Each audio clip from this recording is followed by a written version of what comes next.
مختصر ہو سکتا ہے، تھوڑا ہو سکتا ہے، لیکن چھوٹا کہنا میں سمجھتا ہوں کہ یہ بھی توہین ہے۔ ہم اپنے نبی کے اوپر سب کچھ قربان کرنے کے لیے تیار کرنے کا دعویٰ کرتے ہیں۔ افسوس اس بات کا ہے کہ غیر تو غیر ہیں، یہودی تو یہودی ہیں، نصارہ تو نصارہ ہیں، غیر مسلمین تو غیر مسلمین ہیں۔ ہم اپنے کلمہ پڑھنے والے مسلمانوں کے سامنے دلائل کے پشتارے رکھتے ہیں، قرآن کی آیات رکھتے ہیں،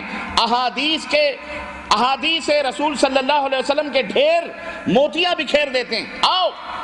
ہمارے پیچھے مت چلو، کسی عالم کے پیچھے مت چلو، کسی امتی کے پیچھے مت چلو۔ نجات چاہتے ہو، جنت چاہتے ہو، مغفرت چاہتے ہو، رزق کے اندر وسعت چاہتے ہو، رب کی رضا چاہتے ہو، خوشنودی چاہتے ہو، گناہوں سے چھٹکارا چاہتے ہو، دنیا اور آخرت میں فلاح چاہتے ہو، بہبودی چاہتے ہو، خوشحالی چاہتے ہو، تو کسی کے پیچھے نہ چلو، آؤ اس امام کائنات کے پیچھے چلو جو اس کائنات میں جب آیا تھا تو یہی دنیا ویران تھی، یہی دنیا سسک رہی تھی، غلامی کی زنجیروں میں جکڑی ہوئی چیخ اور چلا رہی تھی۔ وہ نبی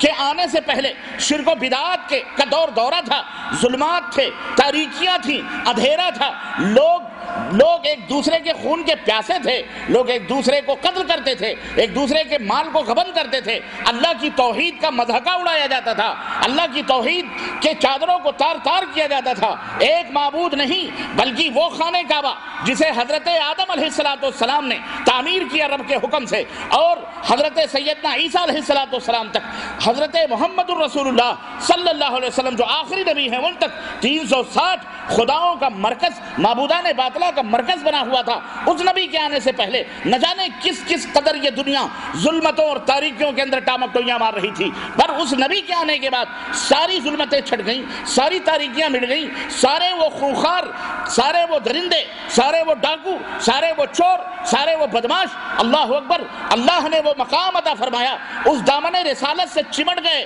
تو رب نے، اللہ نے انہیں پوری دنیا کا مرشد اور پوری دنیا کا امام بنا دیا، انہیں پوری دنیا کے لیے آئیڈیل بنا دیا، اور اللہ نے رضوان اور رحمتوں اور برکتوں کی وہ برکھا کی کہ جو لوگ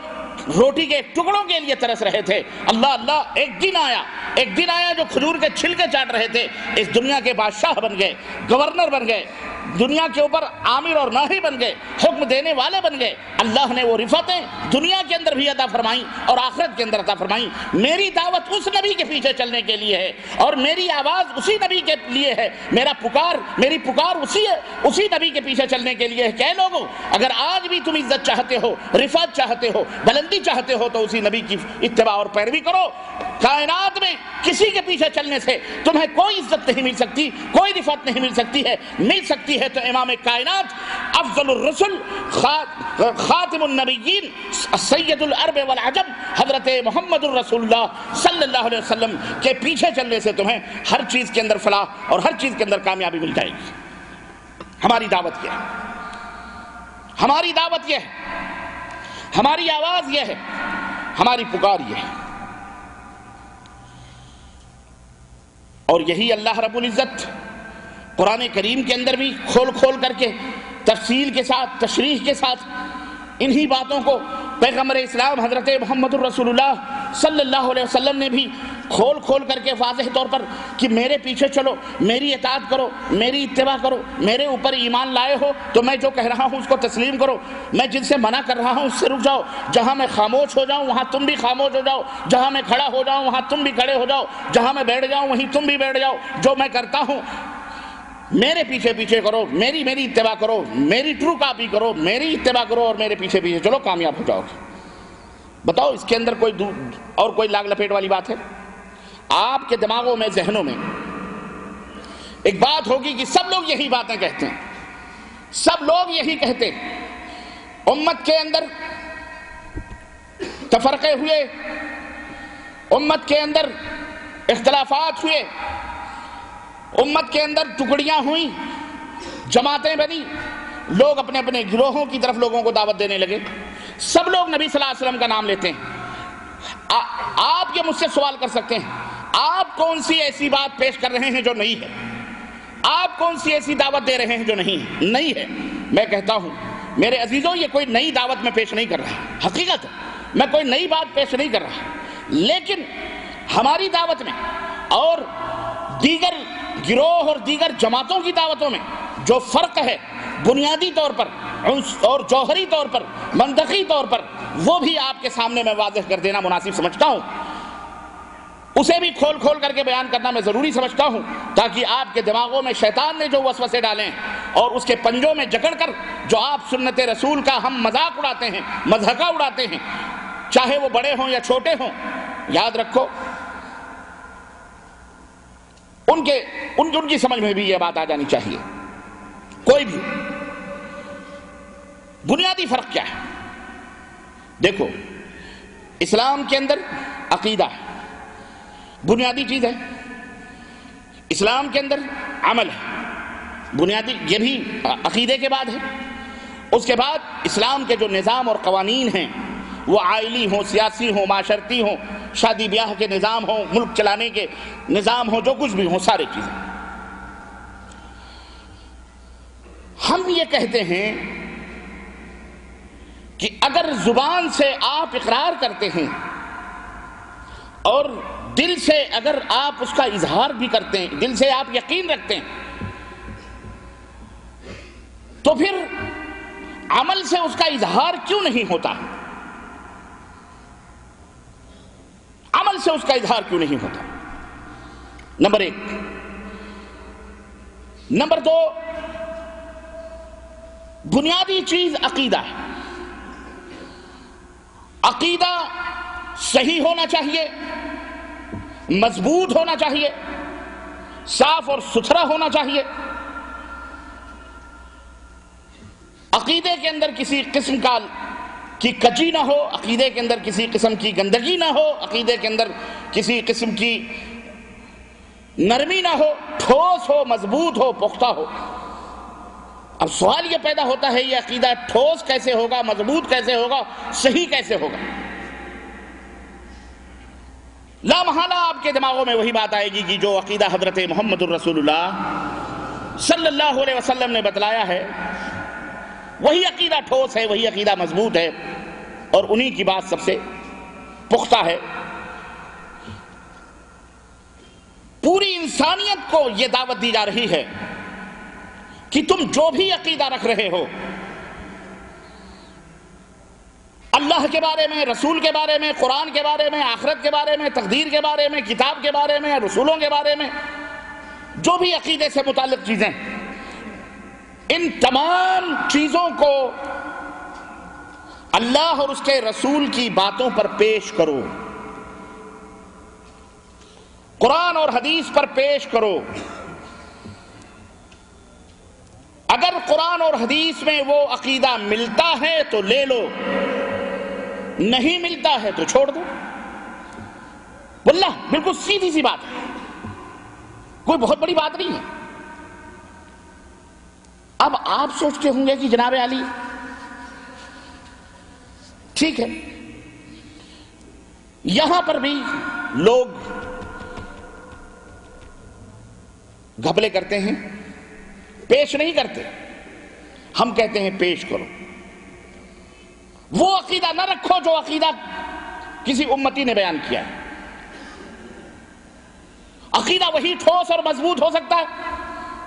جو عقیدہ حضرت محمد الرسول اللہ صلی اللہ علیہ وسلم نے رکھا، اور آپ صلی اللہ علیہ وسلم نے اپنے صحابہ کو جس عقیدے کے رکھنے کا حکم دیا ہے، وہ عقیدہ رکھو۔ اور صحابہ نے جس طرح عقیدہ رکھا ہے، نبی کے بارے میں، رسول کے بارے میں، اللہ کے بارے میں، قرآن کے بارے میں اور دیگر چیزوں کے بارے میں، ہمارا بھی ایمان اور عقیدہ اسی طرح کا ہونا چاہیے۔ بولو یہ بات اچھی ہے کہ نہیں اچھی ہے؟ یہ بھی اچھی ہے، منظور ہے۔ اگر کسی کو منظور نہیں ہے تو مسلمان ہی نہیں، سیدھی سی بات۔ یہاں پر ایک اور بات میں آپ کو بتاؤں، جب ہم یہ کہتے ہیں کہ قرآن اور حدیث کے اوپر اپنے عقیدے کو پیش کرو، اور قرآن اور حدیث میں جو باتیں ہیں،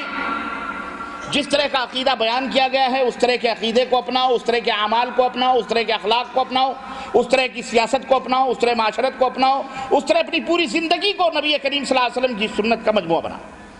جب ہم یہ کہتے ہیں تو آپ یہ کہہ سکتے ہیں کہ جناب علی سب یہی بات کہتے ہیں، تو پھر آپ جب ہم یہ کہتے ہیں کہ اللہ اور اس کے رسول صلی اللہ علیہ وسلم کے مطابق جو بیانات ہیں اس کے مطابق بتاؤ، تو اس کا مطلب کیا ہے؟ اس کا مطلب یہ ہے کہ عقیدہ جس طرح اللہ نے اپنے نبی کو بتلایا اور نبی نے اپنے صحابہ کو سکھلایا اور صحابہ نے جس طرح عقیدہ رکھا، اس طرح کا عقیدہ ہمیں اور آپ کو رکھنا چاہیے۔ یعنی قرآن کو اور حدیث کو اپنے مزاج اور اپنے دماغ سے سمجھنے کی ضرورت نہیں ہے،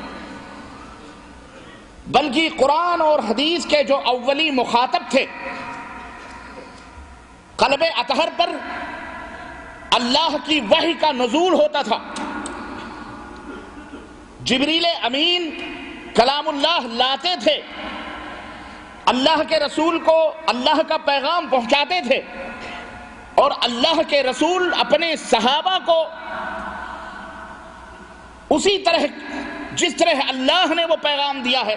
اس کی تشریح، اس کی وضاحت اور اس کے معنی کو بیان کر کے بتلاتے تھے، اور صحابہ اکرام اسی طرح رکھتے تھے۔ اور پھر صحابہ نے اپنے شاگردوں کو، جن کو ہم تابعین کہتے ہیں، ان کو اسی طرح کے ایمان اور عقیدے رکھنے کا حکم دیتے تھے۔ یعنی قرآن اور سنت کو مختصراً یوں سمجھ لیں کہ جب ہم یہ کہتے ہیں کہ قرآن و سنت کے مطابق ہونا چاہیے، تو اس کا مطلب یہ نہیں ہوتا،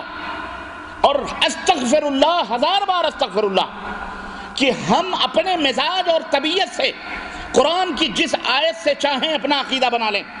حدیث کے جس مفہوم سے چاہیں ترجمے سے ہم اپنا عقیدہ بنا لیں، نہیں، یہ مطلب نہیں ہوتا، بلکہ ہمارا مطلب یہ ہوتا ہے کہ صحابہ کرام رضوان اللہ علیہم اجمعین، جن کو مشق بنا، جو اس وحی کے پہلے مخاطب تھے، پہلے ان کو عمل کرنے کا حکم دیا جاتا تھا، ان لوگوں نے جس طرح اس آیت کریمہ کے معنی کو سمجھا ہے، نبی نے جس طرح سمجھایا ہے، صحابہ نے جس طرح سمجھا ہے اور عمل کیا ہے، اے کائنات کے لوگوں، اے قیامت تک آنے والے لوگوں، تم بھی اگر اسی طرح سے سمجھ کر اور عمل کرو گے تو انشاءاللہ تبارک تعالیٰ ہدایت پا جاؤ گے۔ ہم جب دعوت دیتے ہیں کہ قرآن سنتوں کو مانو، نبی کائنات کے پیچھے چلو، تو ہمارے ہی درمیان بہت سارے ناسمجھ لوگ جو اپنے آپ کو عالم بھی کہتے ہیں، مفتی بھی کہتے ہیں، اور نہ جانے کیا ان کے دماغوں میں چیزیں بیٹھی ہوئی ہیں کہ باتوں کو ٹیڑھا میڑھا کر کے امت کے سامنے دوسری بات پیش کرتے ہیں۔ ہم جب یہ کہتے ہیں کہ قرآن اور حدیث کو مانو، تو وہ یہ کہتے ہیں لیجئے جناب 2-4 دن کے یہ مولوی پیدا ہو گئے، اب قرآن اور حدیث کو اپنے مزاج سے سمجھنے والی بات کر رہے ہیں۔ ہمارے فلانے بزرگ نے نہیں سمجھا، ہمارے فلانے علامہ نے نہیں سمجھا، ہمارے فلانے حکیم الامت نے نہیں سمجھا، ہمارے فلانے شیخ الحدیث نے نہیں سمجھا، ہمارے فلانے بزرگ نے نہیں سمجھا، وہ دیکھو فلانے اولیاء اللہ کا یہ عقیدہ، وہ دیکھو فلانے بزرگ کا یہ عقیدہ، وہ دیکھو فلانے، یہ کہہ کر کے امت کو گمراہ کرتے ہیں کہ نہیں نہیں نہیں نہیں نہیں، یہ لوگ انارکی پھیلا رہے ہیں، یہ لوگ منمانی تعلیم دے رہے ہیں، یہ لوگ گمراہ کر رہے ہیں۔ کیوں؟ اگر تم اپنے مزاج سے قرآن اور حدیث کو سمجھو گے گمراہ ہو جاؤ گے، اگر تم اپنی طبیعت کے مطابق سمجھو گے، اگر تم ان کے کہنے پہ چلو گے گمراہ ہو جاؤ گے۔ کیوں؟ اس لیے کہ یہ لوگ اپنے مزاج اور اپنی طبیعت سے لوگوں کو دعوت دیتے ہیں، ہم کو الو سمجھا ہوا ہے، پاگل سمجھتے ہیں۔